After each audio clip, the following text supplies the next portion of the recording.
തോതിലുള്ള ഒരു അന്വേഷണം നടത്തണം.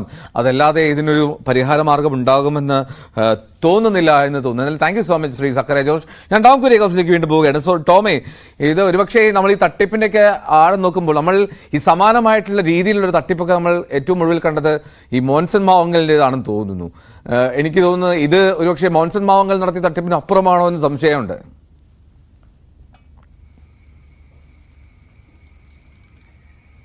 തീർച്ചയായും എൽദോ, ഈ ഡോക്ടർ ആഷ്ലിൻ ബെൽമന്റെ തട്ടിപ്പിനെ കുറിച്ചൊന്ന് പരിശോധിച്ചാൽ നമുക്ക് ഈ മോൻസൺ മാവുങ്കൽ തട്ടിപ്പ് ഒന്നുമല്ല എന്നാണ് മനസ്സിലാക്കാൻ കഴിയുന്നത്. കാരണം മോൻസൺ മാവുങ്കൽ സാമ്പത്തികമായി തട്ടിപ്പ് ചിലരിൽ നിന്നും, അതായത് തട്ടിപ്പ് നടത്തിയിട്ടുണ്ട്, പല പോലീസ് ഉന്നതരെയും കബളിപ്പിച്ചിട്ടുണ്ട്. പക്ഷെ അതിനേക്കാളൊക്കെ വലിയ രീതിയിൽ ഒരു രാജ്യാന്തര തട്ടിപ്പുകാരനാണ് ആഷ്ലിൻ ബെൽമൻ എന്നാണ് മനസ്സിലാക്കാൻ കഴിയുന്നത്.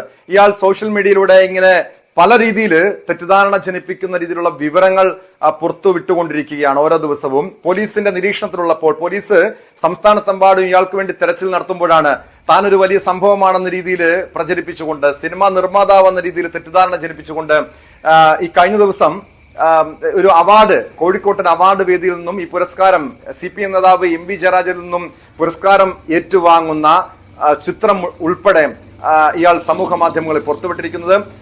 ഇതിലും ഏറ്റവും കൗതുകരമായിട്ടുള്ള കാര്യം, കഴിഞ്ഞ ദിവസം ഈ കൊച്ചിയിൽ VIP ഗ്രൂപ്പിന്റെ ഉദ്ഘാടന ചടങ്ങ് നടന്നിരുന്നു. അതിന്റെ വീഡിയോകളടക്കം ഇയാൾ പുറത്തുവിട്ടിട്ടുണ്ട്. ആ ഉദ്ഘാടന ചടങ്ങിന്റെ വീഡിയോകളടക്കം ഇയാളുടെ സമൂഹ മാധ്യമങ്ങളിൽ കാണാൻ കഴിയും. പോലീസ് അത് കൃത്യമായി പരിശോധിച്ചിട്ടുണ്ടാകാം. പക്ഷേ ഈ VIP ഗ്രൂപ്പിന്റെ ഉദ്ഘാടനം അവിടെ നടന്നു, അത് പോലീസ് അറിഞ്ഞില്ല. പിന്നീട് ഗുണ്ട മീറ്റപ്പ് സംഘടിപ്പിച്ചപ്പോഴാണ് പോലീസിന് ഇതുമായി ബന്ധപ്പെട്ട, അതായത് പോലീസിന്റെ ATSന് ഇതുമായി ബന്ധപ്പെട്ട വിവരങ്ങൾ ലഭിക്കുന്നത്. ATSും കൊച്ചി സിറ്റി പോലീസും സംയുക്തമായി പിന്നീട് റെയ്ഡ് നടത്തുന്നു. 13 ഗുണ്ടകളെയാണ് മരടിലെ ഹോട്ടലിൽ നിന്നും പിടികൂടാൻ കഴിഞ്ഞത്. പക്ഷെ അവരെ സ്റ്റേഷൻ ജാമ്യത്തിൽ തന്നെ വിട്ടയക്കുകയുണ്ടായി. ഇതുപോലെ നമ്മൾ ഈ കഴിഞ്ഞ ദിവസങ്ങളിലൊക്കെ തൃശ്ശൂരും ആലപ്പുഴയിലും കൊച്ചിയിലും ഉൾപ്പെടെ വരാപ്പുഴയിലും ഉൾപ്പെടെ നടന്ന പല ഗുണ്ടകളുടെയും പിറന്നാൾ ആഘോഷ ചടങ്ങുകൾ പരിശോധിച്ചാലും പോലീസ് ഏതാനും ഗുണ്ടകളെ കസ്റ്റഡിയിലെടുക്കും, പിന്നീട് ജാമ്യത്തിൽ വിട്ടയക്കും. അവർ വീണ്ടും ഇത്തരം ക്രിമിനൽ കേസുകളിൽ ഉൾപ്പെടും. കഴിഞ്ഞ ദിവസം തൃശ്ശൂരിൽ തന്നെ ഗുണ്ടകളുടെ ഒരു ഗുണ്ട ഫിനാൻസ് സ്ഥാപനത്തിന് തുടക്കമിട്ടിരുന്നു. കുപ്രസിദ്ധ ഗുണ്ട കടവി രഞ്ജിത്തിന്റെ നേതൃത്വത്തിലായിരുന്നു ഈ ഗുണ്ട ഫിനാൻസ് സ്ഥാപനം ഉദ്ഘാടനം ചെയ്തത്. അന്ന് വൈകുന്നേരം തന്നെ പോലീസ് അത് പിടികൂടി ആ സ്ഥാപനം പൂട്ടിച്ചു. അങ്ങനെ ഈ ഗുണ്ടാ സംഘങ്ങൾ പല രീതിയിലുള്ള നിയമവിരുദ്ധ പ്രവർത്തനങ്ങളിലേക്കും ഇറങ്ങുന്നുണ്ട്. നേരത്തെ റിട്ടയർഡ് SP സക്കറിയാസ് സൂചിപ്പിക്കുന്നത് പോലെ ഈ നമ്മുടെ കേരള പോലീസ് ഇതൊന്നും അറിയുന്നില്ല, അല്ലെങ്കിൽ പോലീസ് യാതൊരു നടപടിയും സ്വീകരിക്കുന്നില്ല. ആഭ്യന്തര വകുപ്പ് ഇത്രയും പരാജയമാണ് എന്ന് തന്നെ തുറന്നു പറയേണ്ടി വരും എൽദോ. കാരണം അതല്ലെങ്കിൽ ഇത്രയധികം ക്രിമിനൽ കേസുകൾ എങ്ങനെയാണ് നമ്മുടെ നാട്ടിൽ നടക്കുക, ഗുണ്ടകൾ എങ്ങനെയാണ് അഴിഞ്ഞാടുക, ഗുണ്ടാ കുടിപ്പുകൾ അനുദിനം ഈ നാട്ടിൽ സംഭവിക്കുന്നുണ്ട്, സൈബർ കേസുകളുടെ എണ്ണം വർദ്ധിക്കുന്നുണ്ട്.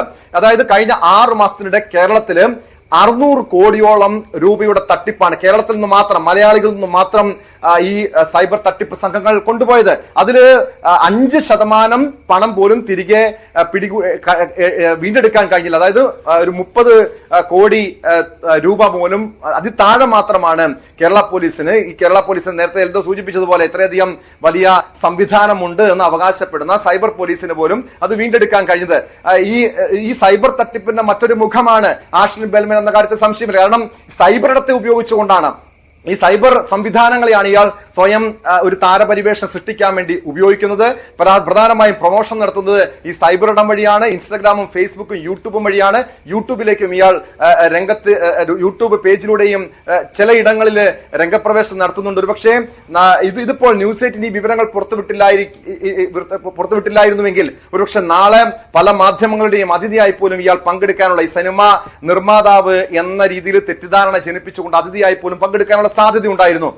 ഇവിടെയാണ് നമ്മൾ പരിശോധിക്കേണ്ടത്. അതായത് തമിഴ്നാട്ടിലെ ജേർണലിസ്റ്റ് യൂണിയന്റെ ഭാരവാഹിയാണ് എന്ന് പോലും പറയുന്നുണ്ടെങ്കിൽ അവിടെ തമിഴ്നാട്ടിലെ മാധ്യമങ്ങളും തമിഴ്നാട്ടിലെ പോലീസും ഈ വിഷയത്തില് പരിശോധന നടത്തേണ്ടതാണ് എൽദോ.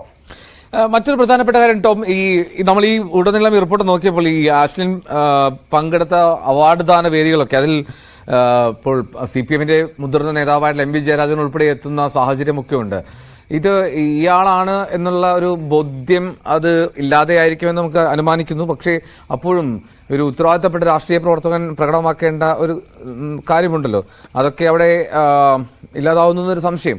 എങ്കിൽ പോലും അപ്പോഴും നമ്മൾ പറയുകയാണ്, ഇയാൾ പ്രകടിപ്പിക്കുന്ന ഒരു കപടമായിട്ടുള്ള ഒരു മിഥ്യയായിട്ടുള്ള ഒരു ഇമേജ്, ആ ഇമേജിന് മുന്നിൽ പലപ്പോഴും പലരും, അത് പ്രമുഖരുൾപ്പെടെ വീണുപോകുന്ന ഒരു സാഹചര്യം കൂടിയില്ലേ?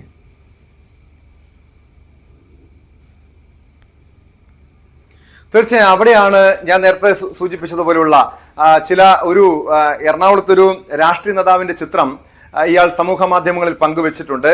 മരട് നഗരസഭാ ചെയർമാനായിട്ടുള്ള ആന്റണി ആശാമ്പറമ്പില് ഈ മരടിലെ VIP ഗ്രൂപ്പിന്റെ ഉദ്ഘാടന ചടങ്ങിൽ പങ്കെടുക്കുമെന്നൊരു പോസ്റ്റർ ഞാൻ ആന്റണി ആശാമ്പറമ്പിലുമായി ഫോണിൽ ബന്ധപ്പെട്ടോ.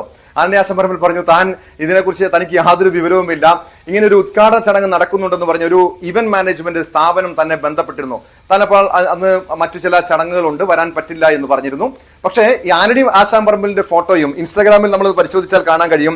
ആന്റണി ആശാമ്പറമ്പിലിന്റെ ഫോട്ടോയും ഇയാൾ ഈ VIP ഗ്രൂപ്പിന്റെ ഉദ്ഘാടന ചടങ്ങിൽ പങ്കെടുക്കും എന്ന് പറഞ്ഞുകൊണ്ട് പ്രസിദ്ധീകരിച്ചിരുന്നു. പക്ഷെ ആന്റണി ആശാമ്പറമ്പില് ഇതുമായി ബന്ധപ്പെട്ട് അദ്ദേഹത്തിനൊന്നും ഇതുമായി ബന്ധപ്പെട്ട വിവരങ്ങളൊന്നും അറിയില്ലാമായിരുന്നു. പിന്നീട് നമ്മൾ ഇതൊരു തട്ടിപ്പുകാരനാണ് എന്ന ഞാൻ ഇന്നലെയാണ് ആന്റണി ആശാമ്പറമ്പിലുമായി സംസാരിച്ചത്. അപ്പോഴാണ് ഇദ്ദേഹത്തിന് മനസ്സിലാക്കാൻ കഴിഞ്ഞത് ഇങ്ങനെ ചടങ്ങ് നടക്കുന്നുള്ളതായിട്ട്. അതായത് പുതിയൊരു സ്ഥാപനം, ഇതാണ് ആന്റണി ആശാമ്പറമ്പിലിന്റെ ചിത്രം. ഈ Antony Ashamparambil Maradu municipality chairman VIP special guest VIP group cine ഹൗസിന്റെ ഉദ്ഘാടന ചടങ്ങിലെ സ്പെഷ്യൽ ഗസ്റ്റ് എന്ന രീതിയിലാണ് മരട് നഗരസഭാ ചെയർമാൻ ആന്റണി ആശാമ്പറമ്പിലിന്റെ ഫോട്ടോയും പങ്കുവച്ചിരിക്കുന്നത്. ആന്റണി ആശാമ്പറമ്പിൽ ഇതിനെക്കുറിച്ച് അറിഞ്ഞിട്ടില്ല. ഈ ഒരു തട്ടിപ്പുകാരനാണെന്ന് അറിഞ്ഞപ്പോൾ അദ്ദേഹം പോലും ഞെട്ടുന്ന ഒരു സാഹചര്യമാണ് ഉണ്ടായത്. ഒരുപക്ഷെ പോലീസോ ഇന്റലിജൻസ് പോലും ഇക്കാര്യം അറിഞ്ഞില്ല. ATSന് ഒരു രഹസ്യ വിവരം ലഭിക്കുകയാണ്.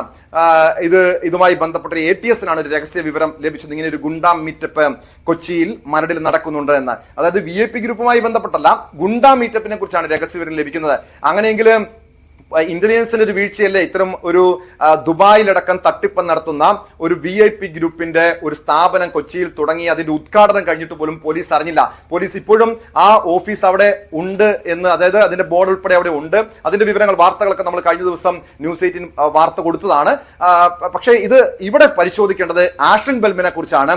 ആഷ്ലിൻ ബെൽമന് ഇതുപോലെ രാഷ്ട്രീയക്കാരെ കബളിപ്പിച്ചിട്ടുണ്ടാകാം. അതുകൊണ്ടാണ് ഞാൻ നേരത്തെ സൂചിപ്പിച്ചതുപോലെ മരട് മുനിസിപ്പാലിറ്റി ചെയർമാൻ ആന്റണി ആശാമ്പറമ്പിലെ ചിത്രം ഉപയോഗിച്ചിരിക്കുന്നത്.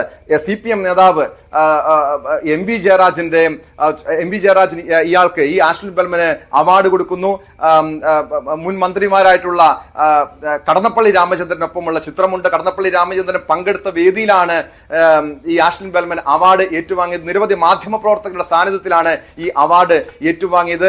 ആർക്കും ഒരുപക്ഷെ ആഷ്ലിൻ ബെൽമനെ കുറിച്ച് അറിയില്ല എന്ന കാര്യം ഉറപ്പാണ്. അങ്ങനെയെങ്കിൽ ആഷ്ലിൻ ബെൽമൻ ആരാണ് എന്ന് പരിശോധിക്കേണ്ട ഒരു ഉത്തരവാദിത്തം കേരള പോലീസിനില്ലേ, അതല്ലെങ്കിൽ ഇന്റലിജൻസിനില്ലേ? ഇങ്ങനെ ഒരു സിനിമാ നിർമ്മാതാവ് വന്ന് സ്വയം പരിവേഷം സൃഷ്ടിച്ചുകൊണ്ട് അല്ലെങ്കിൽ സ്വയം അവകാശവാദം ഉന്നയിച്ചുകൊണ്ട് ഒരു വേദിയിൽ ഒരാൾ എത്തുമ്പോൾ അത് ആരാണ് എന്ന് പരിശോധിക്കേണ്ട ഉത്തരവാദിത്തം ഈ കേരള പോലീസിനും ഇന്റലിജൻസിനുമുണ്ട്. അവിടെ സംഭവിച്ചിരിക്കുന്നത് ഗുരുതരമായിട്ടുള്ള വീഴ്ച തന്നെയാണ്. എന്തോ